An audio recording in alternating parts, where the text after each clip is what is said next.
आज बात करेंगे खामेनेई के उस डर के बारे में जिसकी वजह से ईरान भी खौफजदा है। ईरान को डर सता रहा है कि कहीं उसके यहाँ भी इराक जैसा हाल ना हो जाए, कहीं यहाँ भी ऑपरेशन ओपेरा जैसा कोई स्पेशल ऑपरेशन ना हो जाए। 44 साल पहले हुए ऑपरेशन ओपेरा से ईरान क्यों डरा हुआ है? आखिर ऑपरेशन ओपेरा क्या था, किसके खिलाफ हुआ था और ईरान 44 साल बाद क्यों डरा हुआ है?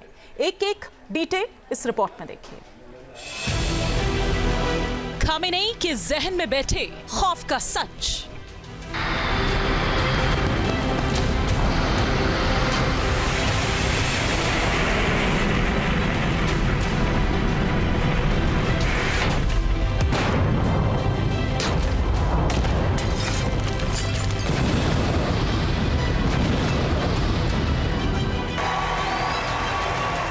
अमेरिका जश्न में डूबा है तो ईरान को सबसे बड़ा सदमा लगा है।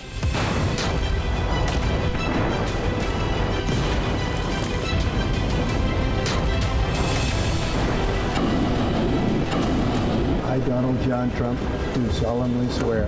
अमेरिका के ट्रंप की शपथ के बाद जियोपॉलिटिक्स में हालात और जज्बात दोनों बदल गए हैं और इसका आभास ईरान को ट्रंप के चुनाव जीतने के वक्त से ही हो गया था।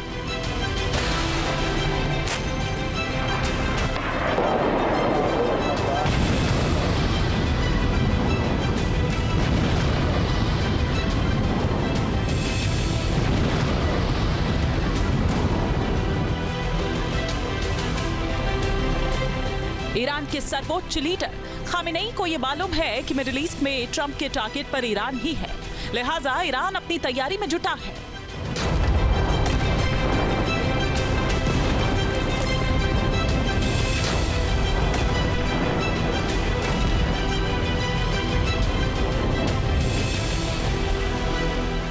आसमान से गर्जना करते इन हेलीकॉप्टर्स को गौर से देखिए। ये ईरान के वो योद्धा हैं जिस पर खामेनेई को नाज है।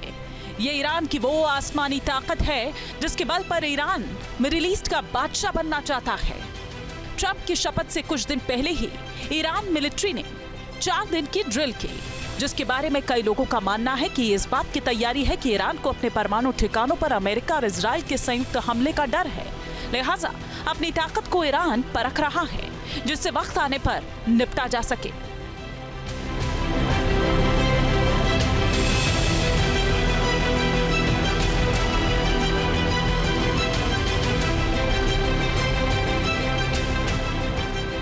इस्लामिक रिवॉल्यूशनरी गार्ड कॉर्प्स यानी IRGC के कमांडर की ओर से यह दावा किया गया है कि ईरान के पास ऐसे आधुनिक हथियार हैं जो जंग में हालात बदल सकते हैं और 4 दिन के इस ड्रिल में इन हथियारों को ईरान में शामिल किया गया। ईरान के हालिया कदमों से यह साफ हो गया कि वो अपनी सेना को और आधुनिक और मजबूत करने में लगा है। ईरान भरपूर प्रयत्न कर रहा है अपने अंडरग्राउंड मिसाइल सिटीज का प्रदर्शन करके, ड्रोन्स का प्रदर्शन करके, जमीन से आधा किलोमीटर नीचे अपने नेवल एम्फीबियस शिप्स और सबमरीन्स का प्रदर्शन करके, क्योंकि उसको डर है कि डोनाल्ड ट्रंप जिन्होंने अपने पहली टर्म में ईरान के ऊपर सैंक्शंस लगा दी थी और न्यूक्लियर संधि तोड़ दी थी, तो बहुत मुमकिन है कि ट्रंप इजराइल से कह दें कि ईरान की न्यूक्लियर फैसिलिटीज के ऊपर अटैक करें।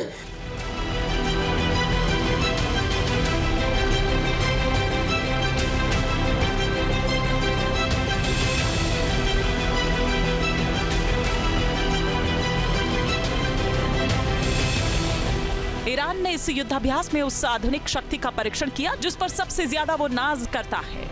ईरान को अपने ड्रोन पर काफी भरोसा है। शहीद, अबाबिल, अरश, फोथरोस, मिराज और मुहाजिर जैसे ड्रोन बनाने के बाद ईरान और ज्यादा आधुनिक ड्रोन बनाने में लगा है।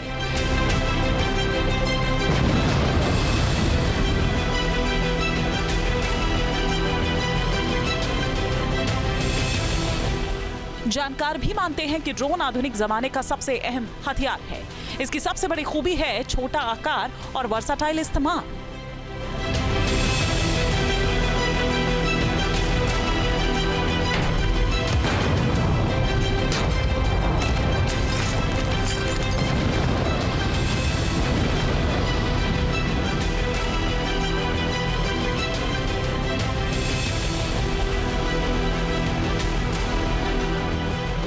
कई देश अत्याधुनिक ड्रोन खरीद और बेच रहे हैं और ईरान का नाम ड्रोन बनाने और बेचने दोनों में ऊपर आता है।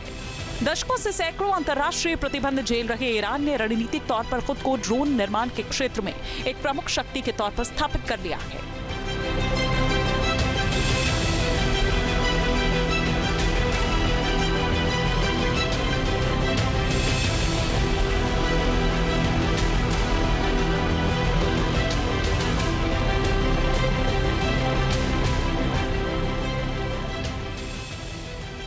जिसकी गवाही ये तस्वीरें भी दे रही हैं। ईरान ने अबाबिल 5 ड्रोन की खेप को दुनिया के सामने पेश किया। इन तस्वीरों को जरा गौर से देखिए। ये वो ड्रोन हैं जिनकी शक्ति से बड़े बड़े देश डरते हैं। ईरान के ड्रोन रूस की ओर से यूक्रेन में तबाही और बर्बादी मचा रहे हैं। रूसी सेना को यह यूक्रेन के खिलाफ युद्ध रणनीतिक बढ़त में बहुत बड़ा योगदान ईरान के ड्रोन का भी है। यही चीज इजराइल और अमेरिका के लिए सिरदर्द बनी हुई है। ईरान ने ड्रोन ताकत क्यों दिखाई, आगे बताएंगे, लेकिन पहले ये देख लीजिए कि ईरान के विनाशकारी ड्रोन कौन कौन से हैं। जिसमें पहले नंबर पर है मुहाजिर 10 ड्रोन, दूसरे नंबर पर है शाहिद 101P, तीसरे नंबर पर है शाहिद 136 ड्रोन।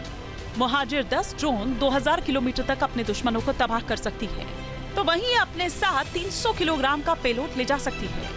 इसकी स्पीड 210 किलोमीटर प्रति घंटा है। तो वहीं शाहिद 101P ड्रोन की रेंज 1400 किलोमीटर है। ये अपने साथ 8 किलोग्राम का विस्फोटक ले जा सकता है। वहीं इसकी स्पीड 120 किलोमीटर प्रति घंटा है, जबकि शाहिद 136 ड्रोन की रेंज 970 किलोमीटर से 2500 किलोमीटर तक है। ये अपने साथ 30 से 50 किलोग्राम तक विस्फोटक ले जा सकता है। तो वहीं अपने दुश्मनों पर 185 किलोमीटर प्रति घंटे की स्पीड से हमला कर सकता है।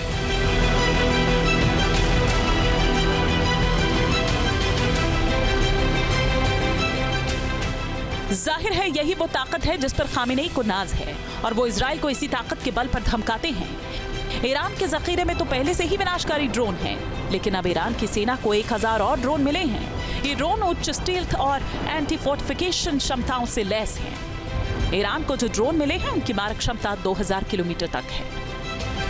ट्रंप की शपथ के बाद ईरान के सर्वोच्च लीडर खामेनेई काफी डरे हुए हैं, क्योंकि ट्रंप की टीम में बाइडेन से ज्यादा प्रो इजरायली लोग हैं। लिहाजा ट्रंप का अग्रेशन ईरान के खिलाफ बाइडेन से कहीं ज्यादा तेज होगा। ट्रंप के दौर में ही ईरान पर कई तरह के प्रतिबंध लगाए गए थे और अब ट्रंप 2.0 में अमेरिका की नीति ईरान के खिलाफ काफी अग्रेसिव है और कहा जा रहा है कि इजराइल और अमेरिका ईरान के खिलाफ रणनीति बना रहे हैं और ईरान के न्यूक्लियर ठिकानों पर अटैक हो सकता है।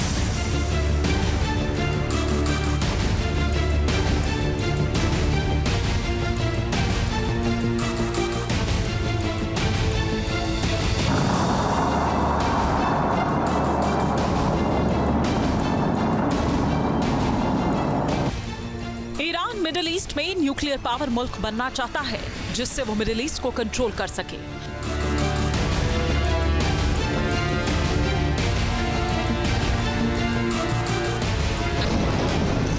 इजराइल पर लगाम लगा सके। अगर ऐसा हुआ तो मिडिल ईस्ट में अमेरिका का भी कंट्रोल कम होने लगेगा। ट्रंप ऐसा बिल्कुल नहीं चाहेंगे और ईरान को लेकर जो रिपोर्ट्स आ रही है वो डरा रही है। IAEA की रिपोर्ट में दावा किया गया है कि ईरान न्यूक्लियर टेस्ट के बेहद करीब पहुंच चुका है।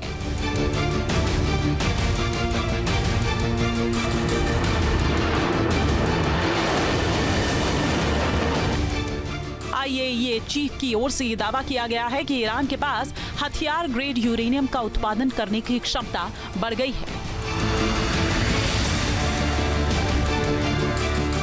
IAEA चीफ की ओर से यह भी कहा गया है कि ईरान ने पहले जो 60% यूरेनियम का उत्पादन किया था उसकी दर हर महीने 5 से 7 किलोग्राम थी, लेकिन अब इसमें बेतहाशा बढ़ोतरी हुई है। IAEA चीफ ने यह भी कहा है कि ईरान 7 से 8 गुना तेजी के साथ यूरेनियम का उत्पादन कर रहा है। मतलब हर महीने 35 से 56 किलोग्राम यूरेनियम का उत्पादन ईरान कर रहा है। जाहिर है ईरान की ये गति बता रही है कि वो बहुत जल्द ही बड़ा धमाका करना चाहता है। जानकार बता रहे हैं कि ईरान न्यूक्लियर टेस्ट करने की रणनीति बना रहा है, जिससे वो मिडिल ईस्ट में मजबूत हो सके। अमेरिकी अखबार के मुताबिक ईरान 6 महीनों के भीतर एक क्रूड न्यूक्लियर डिवाइस बनाने में सक्षम है, जबकि 2 साल के भीतर मिसाइल से लॉन्च करने लायक परमाणु हथियार बना सकता है। रिपोर्ट में कहा गया है कि ईरान अब 2 ठिकानों पर 60% तक यूरेनियम संवर्धन कर रहा है और उसके पास लगभग 4 बमों के लिए पर्याप्त सामग्री है। अब एक नजर डालते हैं ईरान की उन साइट्स पर जहां पर उसने यूरेनियम संवर्धित किया है। ईरान में कुल 9 ठिकाने हैं जहां पर ईरान यूरेनियम संवर्धित करता है। पहला है नातांज, ये ईरान का मुख्य यूरेनियम संवर्धन स्थल है। दूसरा है फोर्डो, ये एक पहाड़ी इलाका है। तीसरा है इस्फहान, चौथा है खोंदार, 5वां तेहरान रिसर्च सेंटर, 6ठा है बूशहर, 7वां करज है, 8वां सगहंत, तो वही 9वां है पारची।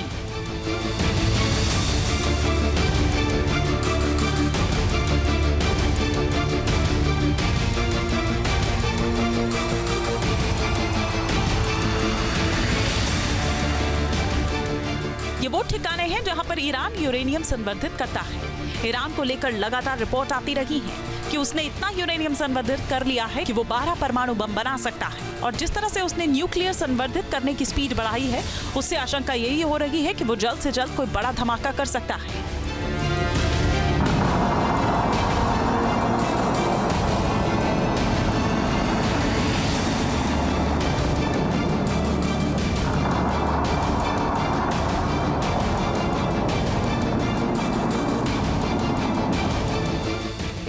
इजराइल को लेकर यूरोपीय राजनयिक की ओर से कहा गया है कि इजराइल ईरान के परमाणु ठिकानों पर हमला करने की योजना बना रहा है, क्योंकि इजराइल को ईरान के न्यूक्लियर प्रोग्राम से सबसे ज्यादा दिक्कत है, क्योंकि जमीनी लड़ाई, आसमानी लड़ाई या फिर स्पेशल ऑपरेशन में ईरान इजराइल के सामने कहीं नहीं ठहरता।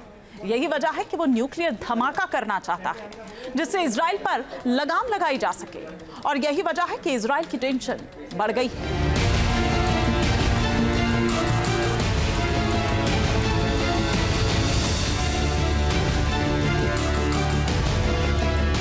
इजराइल के पास अमेरिका के दिए हुए विध्वंसक लड़ाकू विमान हैं। इजराइल के पास F-35 भी है।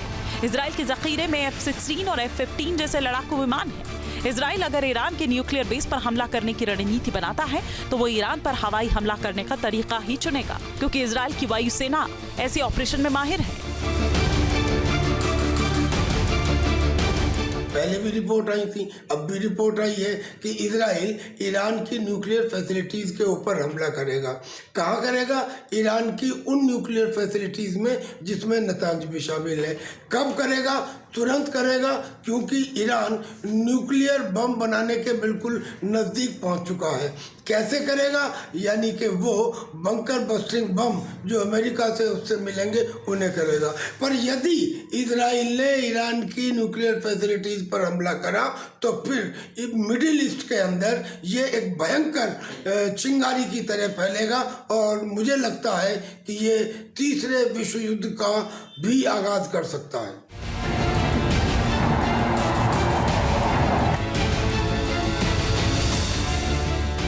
इजराइल ने इराक के न्यूक्लियर ठिकानों पर भी 80 के दशक में हमला किया था।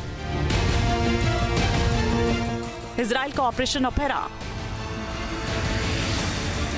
80 का दशक, सद्दाम हुसैन की अगुवाई में इराक फ्रांस की मदद से अपने यहाँ एक परमाणु रिएक्टर का निर्माण कर रहा था, जिसके लिए दोनों देशों के बीच एक परमाणु संधि भी हुई थी। इसके बाद इसे बनाने का काम तेजी से चल रहा था। इजराइल को जब इस बात का पता चला तो उसकी परेशानी पर बल पड़ गए।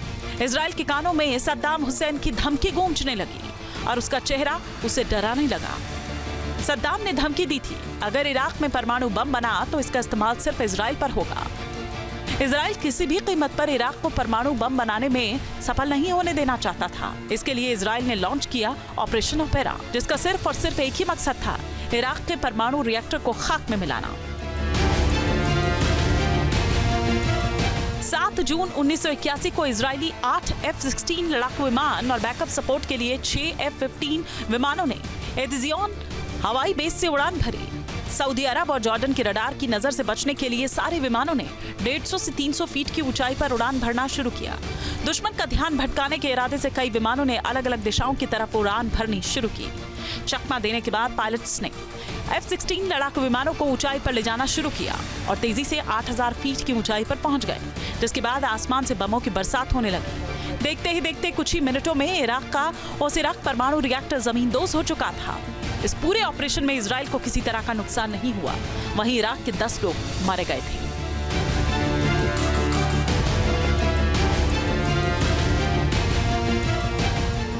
जानकार बता रहे हैं कि इजराइल ईरान के खिलाफ ऐसा ही ऑपरेशन कर सकता है और उसके न्यूक्लियर ठिकानों को तबाह और बर्बाद कर सकता है।